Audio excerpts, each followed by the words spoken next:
Hello everyone, before we begin with today's episode, we wanted to ask you, have you given us a rating on Spotify, Apple Podcasts, or wherever you're listening right now? If not, please do. If you already did give us a rating, please tell your friends about our podcast. We really appreciate it, and thank you for listening. West Cork in Ireland isn't just remote. It's called the farthest place you can go and not get your feet wet. People go there to get away from everything, to reinvent themselves, and maybe also to commit murder. In this episode, we're going back to Ireland for the Audible original podcast, West Cork. Welcome to So Much Crime, So Little Time. I'm Jeff. And I'm Dee. And in this episode, we'll introduce you to the Audible podcast, West Cork. After that, we're going to tackle a true crime question of the week. If you haven't listened to West Cork, that's perfect. This is a preview episode. We'll introduce you to West Cork and only talk about events from the first episode. There will be no spoilers for what's to come. If you want to go listen to West Cork, you can find the link in our show notes. Special note, West Cork is longer than other podcasts we've covered, so instead of just doing a full recap next time, we're going to release a special intermission episode. So if you're listening along to West Cork, we will discuss the first episode here. Then in our intermission episode, we'll recap what happens through episode 8. And then we'll come back in a third West Cork episode, and that'll be called our full recap. So in that one, we'll discuss pretty much everything, but especially focus on what happens in episode 9 through the end. Got all that? No? That's okay, neither do I. Check out our show notes, it's all written down there. But before any of that, we need to discuss if this crime is even worth your time.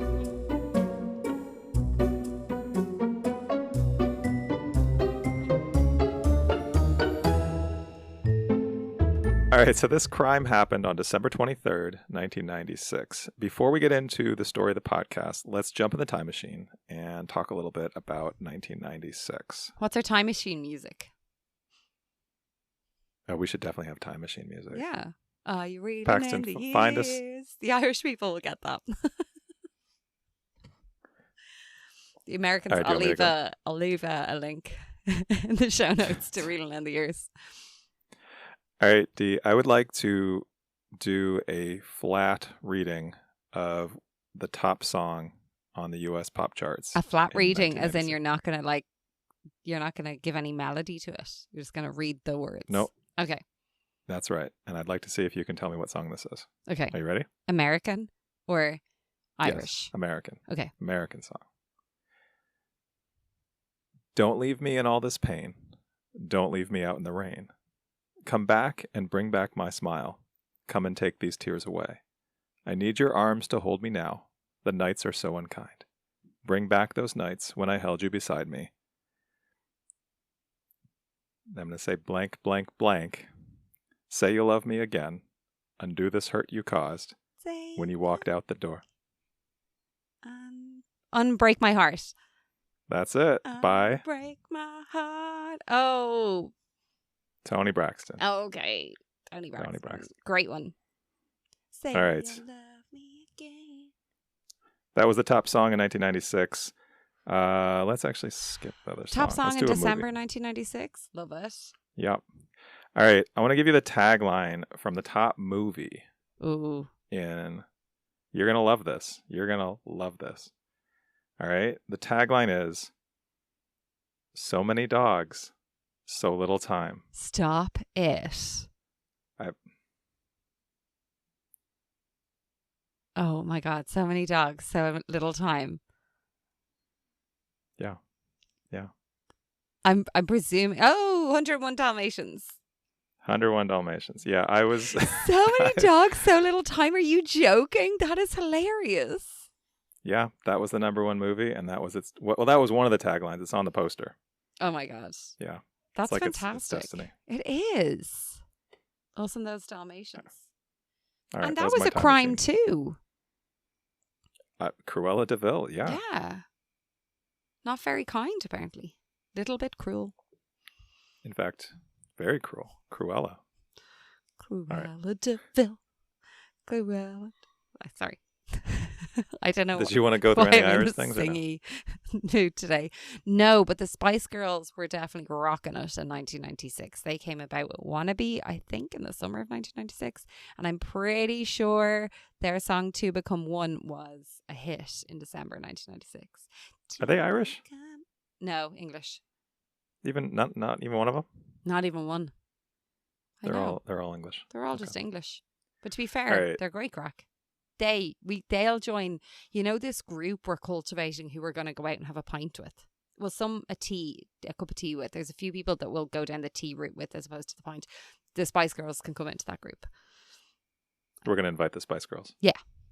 Okay. For a pint. For a pint. Great. All right. Was that our time machine? That's our... I'm just a time machine. Cool. Okay. All right. Shall we move on to the main feature? Yeah. All right. Let's talk about this podcast and the crime that this is about. So West Cork is an Audible podcast. It originally came out in 2018 on Audible, and then it was released on all platforms in 2021. There are 14 total episodes. They range from about 30 to 45 minutes in length. So it's a lot of content.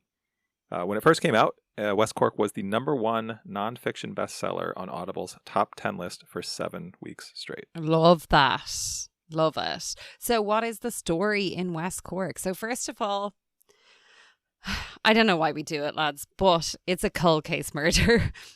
We know going into this that we're unsure. It hasn't yet been solved. It happens in West Cork, which is a county in the west of Ireland.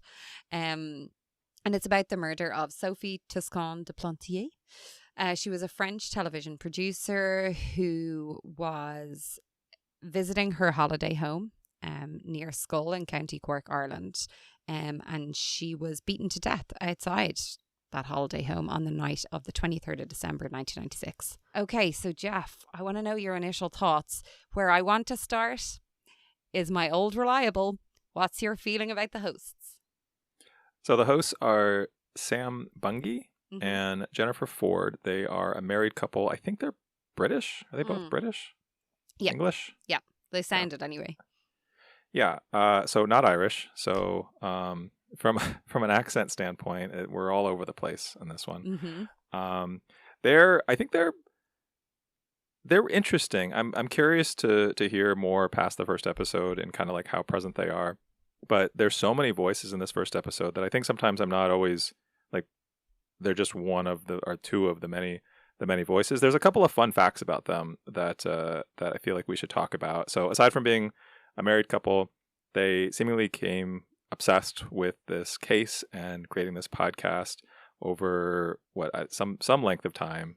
Well, they were at the case, the hearing that we're going to talk about in 2014. Right. And they actually had a baby during the making of this, which I love this little tidbit that. that their friends were like, you need to name the baby podcast because that's all you talk about. Yeah, and I read this article about them in the Irish Examiner, and one of the things they said was it was talking about the finishing the podcast and having the baby. They said it was terrible timing. This is Sam talking. He said, we thought we'd be finished well before he arrived. He heard the words West Cork more than anything else in the first few months of his life. I mean, I feel like there are worse things you could hear in the first months of your life than West Cork. Sure. Yeah. I do. I find them quite like affable. I often have said like it takes me a while to warm to hosts, and I never know what to think of them. I'm like, I'm not offended. Like, these are not offending me. The couple seem to work well together. It's a low bar. It is a low bar. They're not offensive. I'm not offended by them. I'm more endeared. I'm more on the positive side of things than I am. I'm not neutral. In a lot of cases, I'm neutral. I have no feelings towards these people, but I have some feelings. I like that we got the little tidbit about like their baby and like how invested they were. Like they basically moved to West Cork for a good portion of time to really soak in the community and really like research this case. And I feel like that kind of makes me warm to them a bit. I think it's going to be interesting to see how the husband and wife dynamic, if it at all comes up, and we can kind of see any back and forth with them. I don't really feel like we get much of it in episode 1, but I'm interested to see. Often I feel like, was it in the podcast on the shaman? What was that one called? Filthy Rituals. Filthy Rituals, where they were, we felt like the presenters kind of came out more throughout the podcast. I'm interested to see how their dynamic works. Like the dynamic in Filthy Rituals seemed kind of very jovial and kind of, I found a little bit dismissive of like the people involved, whereas I don't get the feeling we're going to have that vibe from the hosts in this one. Yeah, I think I quite like them. Wow. Whoa. All right. You just took us on a journey. I know. That was, it was a bit from of not a journey. offensive to quite liking them. Yeah. That's a whole spectrum. Yeah. Sometimes I have to talk it out to know how I'm feeling, you know? Sure. Let's get into the story itself. Specifically, well, I guess we should talk about the story that occurs in this episode, but also maybe it's like the broad strokes of what we know about the whole series. Before we jump into the story itself, I was hoping to ask you a little bit about the start, like how it started, because I felt like it was kind of interesting. Do you remember like the phone dials up and they're like, oh, I don't know, maybe he's not home, maybe he's not going to answer. And it's basically a start with this guy, Billy. It's like, Billy, oh, how are you? Like, and they start this conversation and then that just teeters out. And then it fully launches into like the broad strokes of the podcast and goes into quite gruesome description of the murder that has occurred. I feel a little bit like Billy's at the start of this. I don't know. It was just an interesting start because I was like, oh, Billy's going to be really integral to the whole thing, and turns out he's not really. But anyway. Yeah, so it's a little bit of a collage approach, which I think we've seen in several shows where they sort of give you a little bit of a lot of things, and it's sort of disconnected is like a negative. I don't feel like it's disconnected in a bad way. But yeah, so Billy is, we learn eventually he is a bartender, Billy O'Sullivan, at the bar where Sophie, the last person to see her alive actually. And he has this line, if I'd known she was going to be murdered, I would have remembered everything. I love that. It's an amazing line. Yeah, what a line. But then we jump around and we hear from a bunch of different people. And, you know, he pops back in a little bit, but it moves around to a bunch of different people from West Cork.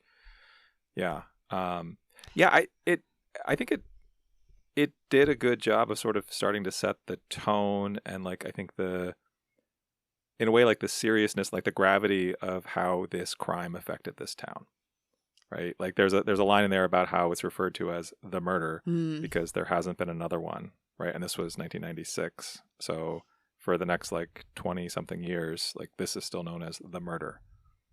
Yeah. Yeah. Like I feel like, I know that's something we're going to get into, like how, as you said, like it's all focused on the community here. Like we're not really focusing on, we don't really hear much about Sophie. We don't hear much about, we just hear a lot of different people, a lot of different voices, and really just focusing in on the community and the impact that this has had on the community itself. So let's maybe, I cut across you totally a few minutes ago when you were about to launch in to give us a bit of context just about the story overall. Broad strokes. You're good at adding the context into our conversations. Well, so I think, like I said, two things. I think what happens in this episode is called Blow-ins, the first episode, and it's referring to people who come to West Cork, come to this part on the western edge of Ireland, from different parts of Ireland, from different parts of whether it's England or Europe, to sort of like reinvent themselves, get away. And so we hear sort of a collage of voices of different people going back to people who came in the 60s or 70s and have sort of turned into different people now that they've been there. But in the context of that, we also get bits and pieces about what the whole show is going to be about, which is about this murder from 1996 of Sophie, who was this French TV producer who was married to this famous, I think a film director, also French. She had this house that she came to as sort of like a refuge in West Cork. Just for slight context to people who don't know, it was in 1973 Ireland joined what was then and what is now the EU, which meant that like people in Europe were able to freely go into each other's countries. So it was like, you know, visa situations out the window kind of thing, like very easy for people to move between countries, which ended up with like an influx of people either buying holiday homes or moving for certain amounts of the year, if not fully, to different places in Ireland and across Europe. Yeah, so we get a lot of like how that affected this area, right? Because there were the people who originally lived here for generations, and maybe were in a lot of places not that excited to have all these people coming in to their very small kind of isolated community, and you know, for better or for worse. Come here. You mentioned the fact that like, well, this episode is obviously called blow-ins, and you mentioned like how they define, like, had you heard that term before? No, never. Really? Yeah, That's so interesting. Is that a term in Ireland? Like, yeah, like a blow-in. I think it's more down the country than it would be in like Dublin city. I don't think we ever call someone a blow-in if they come into Dublin, because it's more like densely populated. But if you move to like a more rural part, you're definitely a blow-in, especially if you come from Dublin. Is it a derogatory term? I think like with any term, you can use it in an endearing way or in a derogatory way, depending on like who's saying it and how people are saying it. I'm sure there's plenty. I'm sure when it was first coined, the term would have been used in a derogatory manner. But like, I don't know. Irish people are always slagging each other. Even if it's in a derogatory term, most people don't take it to heart. Well, okay. So I think, yeah, we've kind of covered. So that's basically, I mean, this episode is a lot of sort of table setting of the history of this area, the different types of people who are there. We get to meet a wide variety of them, I think, and hear a little bit of their stories. Yeah, I really love that about this episode. Like, I'm not sure how much it colors the area for me, but I just really enjoyed hearing about all these different people, like all of the different people who have come in, as they said, to reinvent themselves, which is just a really interesting like term or idea of going somewhere and just, as someone said, like, you can tell your story and sure nobody knows if it's true or not. It kind of makes me feel a lot like how a lot of Americans, not all Americans, I know not all Americans get the opportunity to go to college, but if anyone in America, when you all like leave high school and you go to college, like often you're like moving out of state, like you're moving to somewhere where you don't know anyone else. And you do get to kind of have that you get to reinvent yourself in that kind of pivotal time where you kind of sort of know what kind of person you want to be, but you want to detach yourself maybe from the person you were in high school or middle school or whatever. Not something that we would have done because sure, I went to college with loads of people I knew, and even if I didn't know the people, I knew sort of them from the schools because it's such a small area in comparison. So yeah, I think, I mean, you alluded to this, but I feel like that's a little bit of a thing of a certain level of privilege in America, right? Well, I think a lot of people yeah.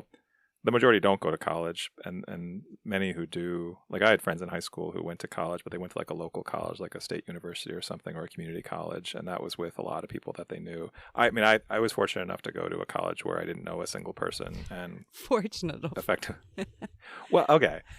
In a way that I think I was able, to reinvent yourself. Yeah, and I think I did that, and but I think to your point, yeah, I mean, when you're 17, 18, 19 years old, that can be a good time to want to sort of like start fresh. Mm-hmm. And I think I get the appeal of, I mean, these people who moved to this part of Ireland were doing it at different stages in their life, but sometimes they were like, they just needed a do-over. Like they needed a reset. And this is what that provided for them. Like there was, who was it, Tom Quinn, who he described it as like stepping into the past. Yeah. And yeah, he talked about like basically growing his own food and kind of like having like this self-sufficient lifestyle and just like becoming a person who he wasn't in his old life, which I thought was great. I liked the guy Len, the accountant, who moves to London and changes his car for a donkey and cart. And then he hears about West Cork and just decides that that's where he wants to be. Also, he was mentioning poaching, and I was wondering, have you ever heard of poaching? I don't know what that is. Do you not? Okay, so poaching No. is something it's basically an Irish moonshine. I brought some facts for you about poaching. It's from the 6th century. It's apparently one of the world's strongest drinks. If made like the way it used to be made, it can be between 40 to 90% ABV. 90% is a lot of percent. It's a lot of percent.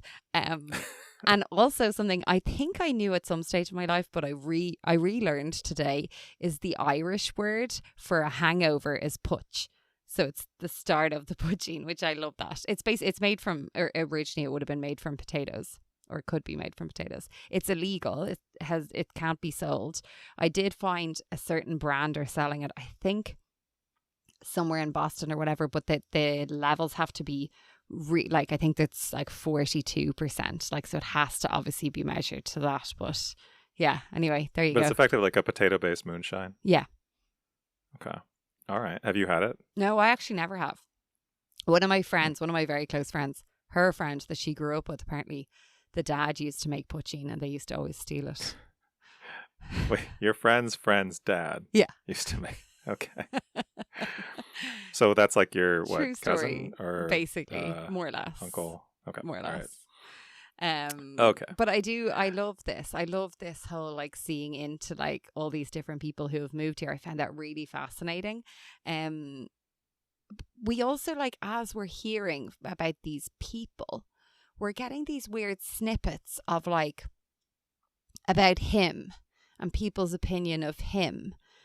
Mm-hmm. And, you know, there's a radio snippet of saying, like, you know, it's wrong the way people are dealing with him and he's being harassed. And then it discusses the trial of him against the guards in 2014 and how that's when the hosts go. But we don't really get a sense of who him is yet. That's right. We do. Well, we get his name eventually. Eventually we get it. But it's all like we're hooked on it. Like all these, we get snippets from different people who are going to this trial. So basically this suspect, this him that they're talking about, who has apparently been like the main suspect in this murder, is suing the Gardaí for harassment in 2014. So that's what? How many years after? Do the maths. 18 years. 18 years after. And then you get all these Irish people being like, we're hooked on it. We've coffeed out on it. Oh, I can see there's a bit of badness in them. There's all these different like accents going on. Like all these, like, there's a Dublin version of the Hamsters Justice League with their homemade sandwiches that go to court every day. There's someone being like, oh, he looked nice, but you know, that could be the outdoor face. This is a real like Agatha Christie thing. And they're getting real into it. And it's another person is like, if you haven't heard about this, if you don't know who he is, like you must have been living under a rock. Like there's all this like, I don't know. I love the Irish of it all. I love that as well. I love having another like murder club that brings their flasks of tea and their sandwiches to court. Does this happen for every murder? I feel like so many things that we follow. My favorite part is like the L biddies with their sandwiches and tea trying to crack the case. Well, so the person that they're talking about is Ian Bailey, who is also a blow-in, right? Like he's one of the blow-ins. He's English. He, like so many others, he came to West Cork to kind of reinvent himself. And so he is the main suspect in the 1996 murder. And in 2014, this is the trial where he is suing the guards for basically false arrest, which is kind of an odd place to start. So, I mean, again, we know it's a cold case. So we know he's our main suspect, but we know he was obviously never convicted. I wanted to ask you, so as you alluded to, like this, they make a big deal about how this was like national news and everybody was talking about it in 2014. Like, was this on your radar? I mean, like I've known about like this definitely for the last number of years, but in 2014, I'm not sure if it was. I might have been out of the country at the time, but it wasn't something that was pivotal. Whereas like when I spoke to my mum about this particular murder, she was like, oh yeah, like it was everywhere. So Okay. Well, let's see. So we've talked about Ian Bailey a little bit. So presumably we're going to get a bunch more about him. And he does come we go in on. to this episode like a small bit. Him and his wife Jules are interviewed. One of the interesting things she says is like, you know, about all these blow-ins that are coming in, and both Jules and Ian Bailey are blow-ins. And Jules says like, oh, you have to keep yourself busy or else you'll drive yourself mad or go and have an affair, which happens more often than you'd imagine. And then Ian Bailey like jumps over her and starts to speak about, I don't know, poetry or something. Well, yeah. Where are we going with that? That was it. Okay. I had a question. That's a bit gruff. Where are you going with that? What's your point? Hurry up and get there. I had a question related to that. Something that she alluded to about keeping yourself busy. So we get a little bit just about like the geography, the weather, so first of all, have you been there? Is this a place you visited? I haven't been to Skull, but I've been very close to Skull. Okay. So it's described as very cold, rugged, like on the edge of the Atlantic? Is this on the Atlantic? Yeah. Well, I think what they kind of talk about how people come in the summer, and like if you go to the west of Ireland, if you go to West Cork or Kerry or Galway or Donegal, which are all on the west coast, in the summer and you get a nice day, it is genuinely the most beautiful place in the world. Like the beaches are beautiful, the sea is beautiful, it's like rugged landscape, it's just stunning. But there's a massive difference between a summer day in Skull or in West Cork or wherever and a winter day, and particularly when it's so isolated. And I think that's what a lot of the community were saying, like people fall in love with it and then they move and then they realize the darkness of the dark. Can I say, we were talking earlier about going to college. So I went to college in Central Maine, which I visited that school twice, I think 2 or 3 times before starting as a student there. And all those times were in the summer. And Maine has a summer that lasts, I don't know, 6 weeks. There's a short window of time where everything is green, everything is warm, everything is beautiful. But when you're there from, September to May, most of that time it's cold and gray and snowing. And I knew that because I lived in the north. But still, like the sort of length and severity of the winters there, having only seen that campus in the summertime was a lot. It was. And I feel like that resonated with me of like, yeah, you come in the summer, you think, I'm going to move here. I want to live here always. But you don't think about how drastically it changes. Yeah, absolutely. I did. So go on. Go on. I was going to transition to the next thing. I was just going to say, like, there was a lot, like, as we've said, like, this whole episode is like very much about the community. And like, they talk again towards the end of the episode about like the shock of the community, the impact of this on the community. This still hasn't gone away. It's kind of left a stain on this area in West Cork. And they speak to Jim Duggan, who's a lawyer who I think ends up representing Ian Bailey. Yeah. He has a second, like a holiday home in Skull. And he speaks about people who are frightened, and people started to double lock their doors, which reminded me a lot of Inside the Crime, that kind of like rural but really safe area, like no door locking, like everyone just comes and goes. And then a murder happens and then everyone is on edge. He was saying people were afraid to go out. The children weren't let out. It was just, yeah, it's sad to think of like the kind of, the innocence. I don't think innocence of an area really makes sense here, but it feels like some sort of innocence was taken from the area. Some sort of safety was like, the safety net was like pulled from it. Which is, I feel like, exacerbated by the crime not really being solved, right? Like there's no closure, there's no resolution.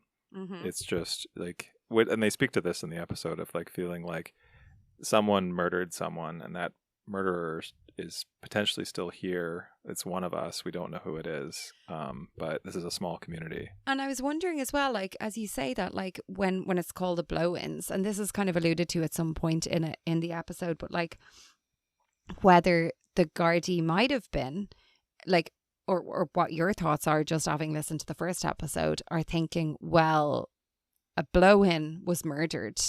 There's this unease, and like the community is unsettled. Maybe if we pin this on another blow-in, it goes away. If we pin it on a local, like if it turns out a local has done it, there's still an unease. Whereas if you get rid of the blow-in, do you know what I mean? Why is it different if the suspect is a blow-in or a local? Just to clarify, I don't think it's different, but I'm wondering in the psyche at the time, was it if it's someone else, it's someone else's problem. It's not something that has permeated through our community. It's not something prevalent that has grown in our community. It's something that has arrived here. It's like an object that is not native to here, like it's outside of us. Do you know what I mean? Yeah. I wonder, that makes sense. Is that what the thought was from some people who believed that, you know, it wasn't him, it wasn't Ian Bailey that did this? Yeah, and I feel like that's a common thing that we've seen elsewhere, of just wanting to sort of like pin it on someone who is an other, right, and an outsider, and that there's a certain amount of like psychological safety in that, and maybe I think also like xenophobia or absolutely maybe inherent bigotry of a type. Mm-hmm. But yeah, I think that's right. There was also just so much interest in the case. Like, I mean, I think we heard from Leo and Sally Bulger, and I get a feeling we're going to hear from them a good bit, because they lived less than a mile away from where Sophie's body was found, maybe less than a mile away from her house, like in this same laneway. They talk about a bovreen, which I'm sure you're not familiar with. A bovreen is like a boher in Irish means road, and if you put I for the N, the een sound at the end of an Irish word, it means small, so it's like a small road. So the bovreen, like, it's a really small road or a really small laneway where two houses, in this case the bovreen is like where the two houses go off it. So I feel like we're going to hear from them quite a lot, because it was in fact Sally who came upon the body, and she ran back to get Leo to call the police.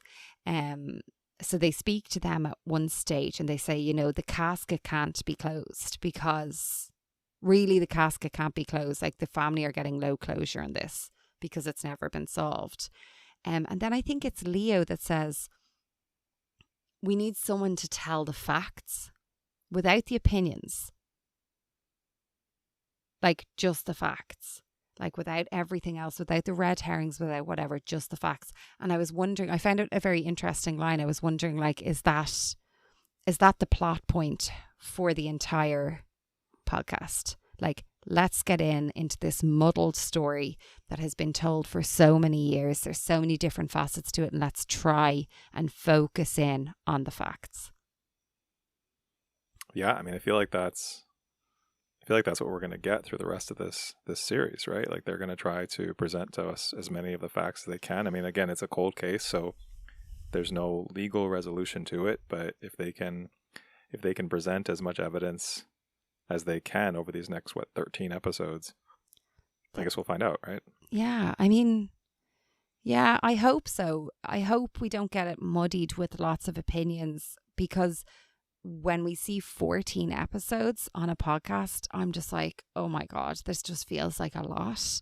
Maybe that's my like brain at the moment. I'm like, I can only like focus in on like, we're used to kind of doing 6, I think maybe 8 episodes definitely for our previews and our recaps here, but 14 seems like a lot for this murder.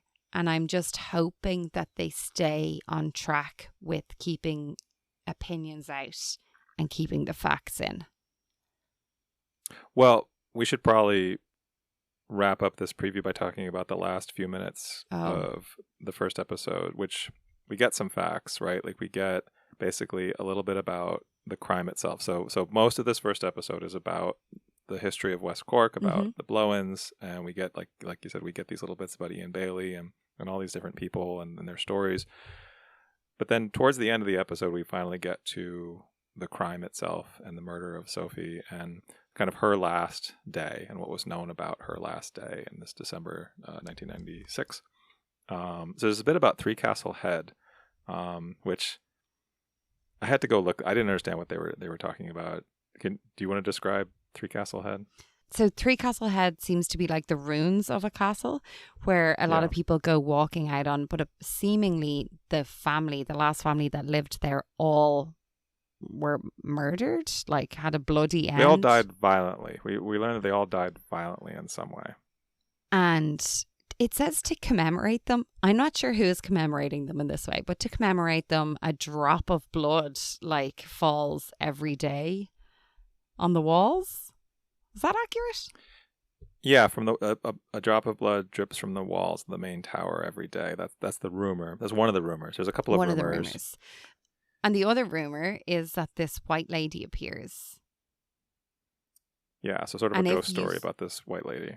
And if you see the white lady near Three Castle Head, you basically shouldn't be left alone because it's like a curse. Yeah, it foretells your death. So seemingly the day that Sophie was murdered, she went to Three Castle Head and she was spooked by something, and she was leaving, and a couple, I don't think they were from the area, I think they might have been blow-ins as well, like saw her and kind of were like, are you okay? And she was like, yeah, like I'm just like, I have to get home.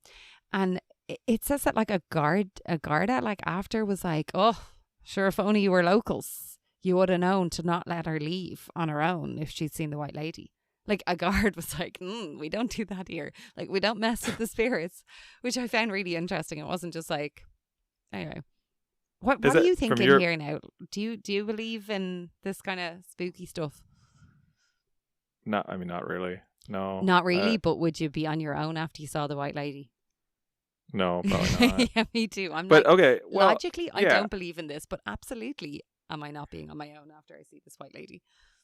So, and to contextualize this a little bit, so Sophie, this is what we know of her last day, right? That she went for a walk at Three Castle Head. She went to O'Sullivan's pub. We talked about that earlier, where Billy was the last person maybe to talk with her. She had tea and a scone.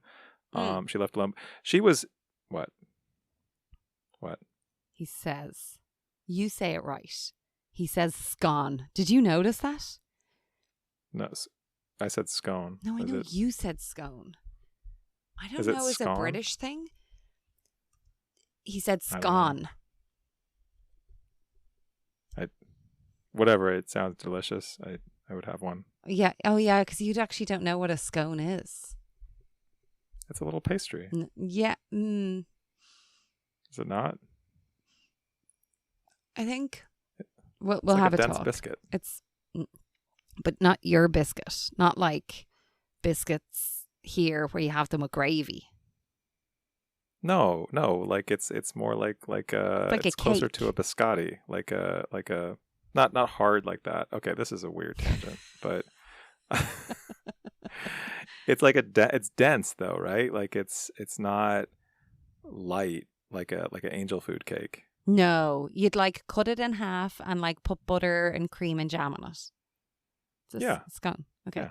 But also, I've just seen a little snippet from the independent.co.uk who said posh people definitely say scone. So it must be a posh British thing. They say scone. Okay. Are you a posh British person? No. Okay. Try to say that with a little more derision. Sorry. That is totally anyway, an aside. She has a tea and scone. My point was that she came to West Cork alone, right? Like she wasn't traveling with her family. She had a young son and husband who were still in France, and she was there alone. She'd come a few days before, and then on this last day, she went for this walk. She went to the pub. She left alone. So as far as we know, she was spending all of her time alone, and then the next morning, they find her neighbors find her body, like you mentioned before, which is pretty much how this episode ends, which I think also just from a construction standpoint is interesting that we don't start there, right? Like we actually hear more about the main suspect before we hear about even the crime, let alone the victim, which is unusual. I think that's unusual. I think it is unusual. Like, as we said, like it feels like the first episode is very much focused on the community and the area where this happened. It's called West Cork even as a podcast. And I think we're hearing a lot of from the community members. I also feel like it was alluded to in the episode, like people didn't even know she was there at the time. Like people barely knew her. So maybe the point in not discussing her is more to focus on the fact that she wasn't known to the community. Like focus in on the community, the impact it has. And then this happens. And she's now obviously known a good bit to the community because of her murder. Yeah, I thought the ending was really strong. It ends with like beautiful still night, and it just, yeah, when you know what has happened, like it's a lot. I will say, to take it away from the gruesomeness that we do end on, I thought it was so funny when the host was like to Billy, who runs the pub, was like, this place has obviously changed a lot in the last 30 years. And Billy is like, no, it's the exact same. Like, of course it is. The beauty of a country pub is that it's old and in the country. I just thought that was so funny. He's like, exact same stools, same TV, same blah. It was so funny. All right, so we'll come back next time and we'll jump through the next episodes 2 through 8 in our next episode, and then get through the rest of it in the one after that. We can't leave without asking the very important question, Jeff. Are you eager to keep listening? Oh yeah. Oh, Okay. I think for sure. I mean, I like the sort of mood setting of this. It's an intriguing way to begin. I think this is a very different beginning than anything else we've listened to. So I feel like we say that a lot, but I think we've been finding some unusually constructed stories. What about you? Yeah. Like, I'm intrigued to listen to it. I think parts of this were good. I think we've come across stronger first episodes. Don't love that the victim isn't being like kind of highlighted, but I think maybe there was a point to that, and I feel like I have a bit of a trust. I've trust in the hosts that they're going to bring Sophie, and I think they're going to bring her to the fore in future episodes. On that note. Well, I think when you know that there's going to be 14 total episodes, I guess I kind of, and we talked about this a long time ago, like I don't look ahead at the episode titles of what's to come, but I presume that we're going to get much more on her, on her story, on the crime, and that this was really just more like prologue in a way. Like this whole episode, I feel like was mostly a form of prologue to what's to come. So there's plenty more time for them to get into it. Yeah. I don't know. It definitely wasn't my favorite. I'm definitely interested in continuing, and I do have hope. As I said, there was parts of it that I really liked, but it's very like into the details, very scene setting-y, very much like a novel where they're using flowery language to tell you about the smell and the taste and the blah. And given that you are an English, whatever you have, how many degrees you have in English and stuff, I presume you're like, I love this. Only two. Just two. Okay. I love this. I love the scene setting. And me, I'm like, here, where's the action? Maybe that was lacking a little bit for me here. Okay. Well, hopefully it changes. I hope for your sake we get more action. Yeah. Yes. All right.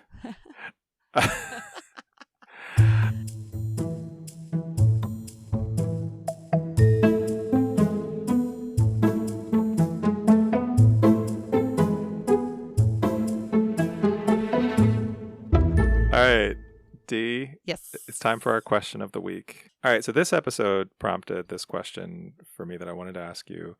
Would you be, or have you ever been, a true crime tourist? So to be clear, I'm talking about like visiting a place specifically to see the site of a crime. Do you think that's something that's okay to do? Or is there a time where you feel like it is okay or isn't okay? Oh my God, I can't believe you've asked me this. Okay. Would you believe one of the things we hadn't discussed in the main part of this episode was, Jeff, when you guys visit Ireland, I feel like now you have two spots to visit, West Cork and to Braddon. And I'm like, oh, maybe now that you've asked me the question, it makes me think I need to pause and not say that to you, which I've already said to you. That's not great. Yeah. Okay. There's a lot to this. First of all, have I been a true crime tourist? I have, for like the like of like I've seen where famous people have died. Do you have an example of that? John Lennon. Oh, the Dakota in New Yeah. York. Yeah. Like, You went there specifically to see the spot where John Lennon was murdered. it was mentioned on a tour. Okay. It was like part of the tour. But now I feel icky about it now that you've said like, ugh. And then also I accidentally, well, like, I mean, we went to the Viper Rooms in LA. Is it in LA? Hollywood? That wasn't a murder, I suppose. That was just a death of River Phoenix? Is that where River Phoenix died? Joaquin Phoenix is still alive. Joaquin Phoenix is still alive. River Phoenix was his brother, who died in the 90s. The Viper. Yep. The Viper Room. Yep. So that all kind of does intrigue me. I'm sorry, I'm a terrible person. I mean, I only a little bit think you're a terrible person. I feel like there is a distinction to be made with celebrities. I think, I mean, John Lennon is a particularly significant one. I feel like that. I mean, I've been to New York a bunch of times, and I've never gone out of my way to go there to the Dakota. But I think if I was in that neighborhood, and like I would probably go there just to say I'd been there. Maybe. Yeah, I guess. I mean, I get, and that was maybe implicit in the question was a little bit of judgment. Where It was 100% judgment. Yeah. Okay, a little bit of judgment. I don't think it's okay. I think particularly for something like this where we're talking about not a celebrity, right? We're talking about just a regular person who was the victim of a crime. I don't feel like that's ethical to do. So I wouldn't be the type of person, like, do you remember Chernobyl was opened up a couple of years ago and people started going and getting like selfies and stuff. Do you remember that? Yeah. Okay. Yeah.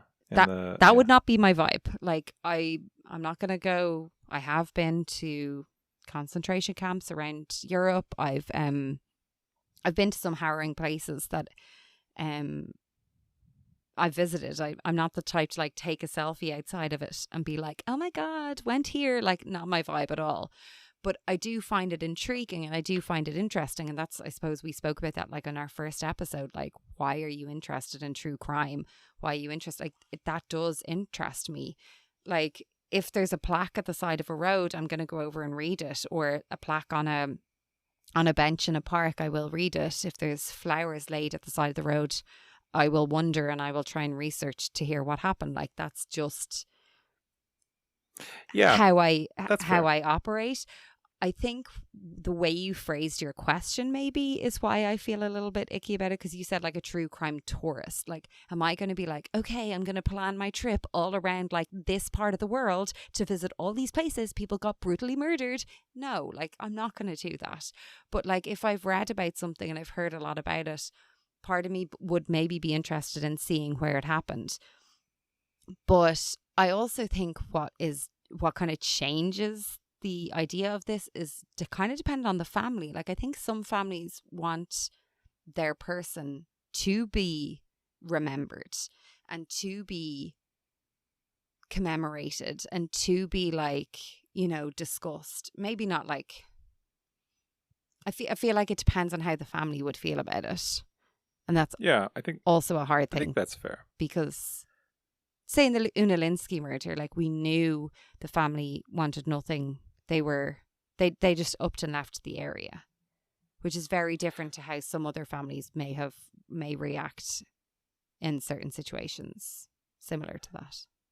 I think that makes sense. I agree with that. And I think and I would draw a distinction between something that is the site of, whether it's a murder or like, I mean, you talk about a concentration camp, or like something that has this historical significance, right? Like for me, like, I will always remember going as a kid to Ford's Theater where Abraham Lincoln was shot, and like seeing the booth where he got shot, and then across the street where they took him afterward where he died, and they have like encased in glass or plexiglass like the pillow that his head was on, and it's like got the blood stains from 150 years ago, and like it's really gruesome in a way, but it's also like it's Abraham Lincoln, like it's a piece of important American history that I think is significant. But I think that's different. Like, I think that's in a different class in the same way I would put like going to like the site of like the World Trade Center in New York or like something where, yeah, a lot of people died here in a horrific event. But it's also like a significant moment in history. Like same thing. I would classify that in the same way as like concentration camps. But we've also discussed in this episode how like for this particular murder, it was a significant point in Skull's history. So if you're using that logic, and like, that's fair. You know, the thing is, if a murder occurs, if it's you that knows the murder victim, or if it's you that is like related in some way to the, you know, in terms of proximity or whatever, like that is history to you. So I don't know. I think it's a really fine line. I think like, you know, driving past where a body or a murder was found is very different to stopping and taking a selfie, or stopping and like taking a photo or harassing people around the area about it and making it like a fanfare and, oh my God, got to see this today. Like that's very different than saying like, wow, that's where that happened. Like that story really like caught me. I think they're two different things. I think that's right. Yeah, a lot of it is around sort of the tone and sort of appreciation of the seriousness of where you are. Exactly. Yeah. I think we agree. Did you answer your first ever true crime question of the week? I don't know, for anyone who's listening out there, have you noticed how Jeff just doesn't answer these questions? He puts them out there and then he sits, like he just has a seat on the fence. It's like Jeff's seat is on the fence. I asked the questions. I don't Yeah, there's them. only two people. Like we both need to ask them. I'm gonna bring the question next week, and I'm gonna ask it of you, and you are gonna have to be the one to answer it first. I'm not gonna say a thing. That's gonna be hard for me to not say anything. But anyway. All right, should we talk about our next show? Yeah, let's do it.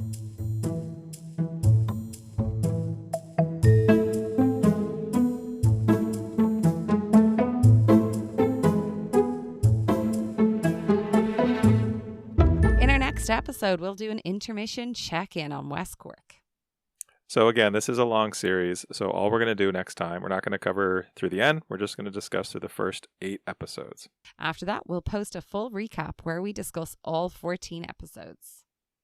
So if you're listening to West Cork on your own, after you get through episode 8, check back in to listen to our intermission episode. Don't forget to follow us on Instagram, Spotify, rate us, send us to your family and friends.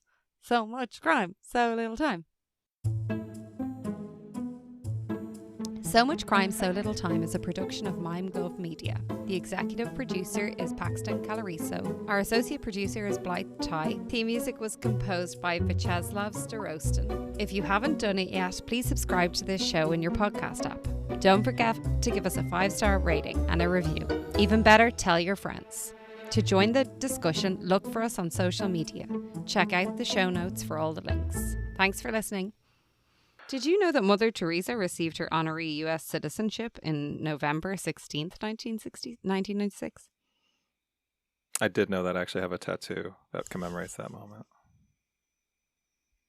We should keep that. Oh my God. Bill Clinton became president also. In 1996. Seems like that. You know, I covered an Al Gore speech for my high school newspaper in 1996. Wow. And it was one of the most boring things I ever did.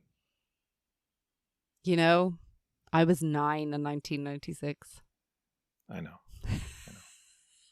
I was in high school. Go on. I am older than you. We've established this. I know, but I'd like to remind you. I don't know why. It brings me a lot of joy. All right, Paxton, I feel like a couple of these things we just said actually would be pretty good to keep in, but let me introduce this segment.